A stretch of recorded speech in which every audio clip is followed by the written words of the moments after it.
Support autism by a puzzle piece. In the newly created city of Milton, residents are learning how to be good neighbors. They're getting out of their comfort zones. They're getting involved in projects and activities that are open to everyone, especially residents who are often left on the sidelines because of a disability. Folks are meeting people they probably wouldn't have met otherwise, and misconceptions about disabilities seem to quickly fade. The friendships that emerge from these projects are real. They're organic. They share a common theme that everyone has value.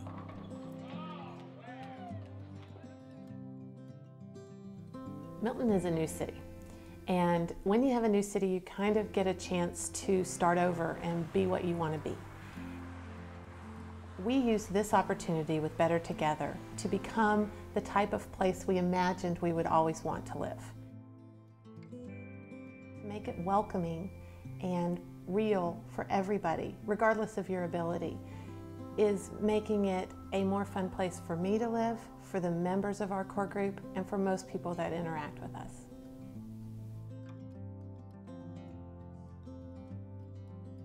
To encourage this new sense of neighborliness, the city offered mini-grants to local residents who came up with ideas for fun, creative, citywide projects. The goal was to invest in ideas that built welcoming communities for all, where people with disabilities could join with others, make new friends, enjoy life, and take their rightful place as true citizens of Milton. When we started this, we didn't know what we were going to get. We had no idea what type of ideas would come in. We gave some guidelines, but other than that, we just, it was luck of the draw. We got almost a dozen different types, and they were fabulous. We had a team of young scouts build a horse washing system at a local stable so that people who use wheelchairs would be able to wash their horses. We held community art days and had dozens of people come together from across Milton to create something unique. We had beautification projects that really helped Milton itself, but more than anything, we've helped people make friends. And in our society that goes incredibly fast all the time, it's so important to have friends, regardless of your ability. Individuals with disabilities feel like they are not in a position to help the community and to be a part of the community, and it's up to us who do not have these physical limitations to reach out, welcome them, show them that they can really be a part of everything good in the community. It doesn't feel good to be left out. At one point everybody does, but for me it's not necessarily hurtful. It's just annoying, because I feel like if I'm not cool enough or I'm doing something wrong, then they won't like me and they will isolate me.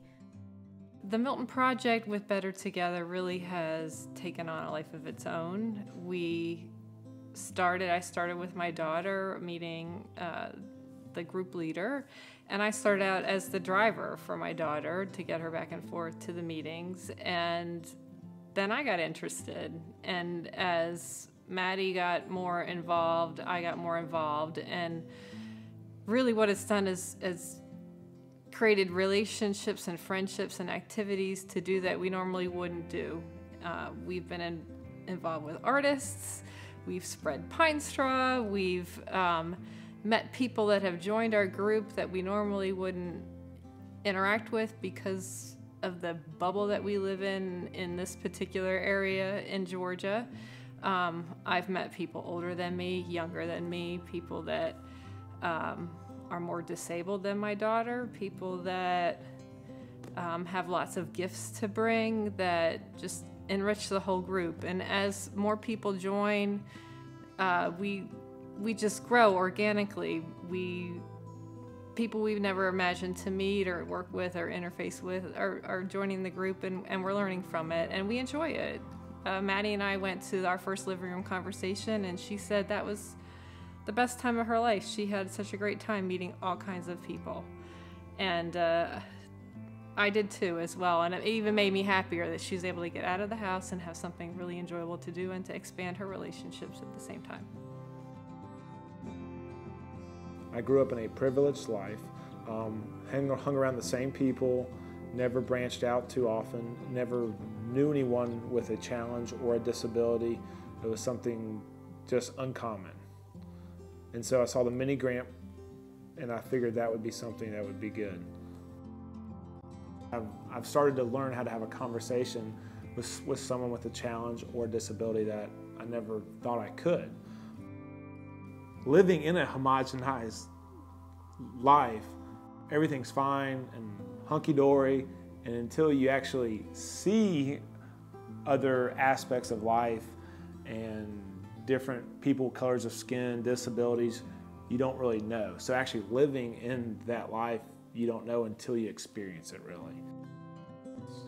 What I like the most is I get to get everybody together, disabilities and non-disabilities, and have a great time, even though everybody has something different wrong with them.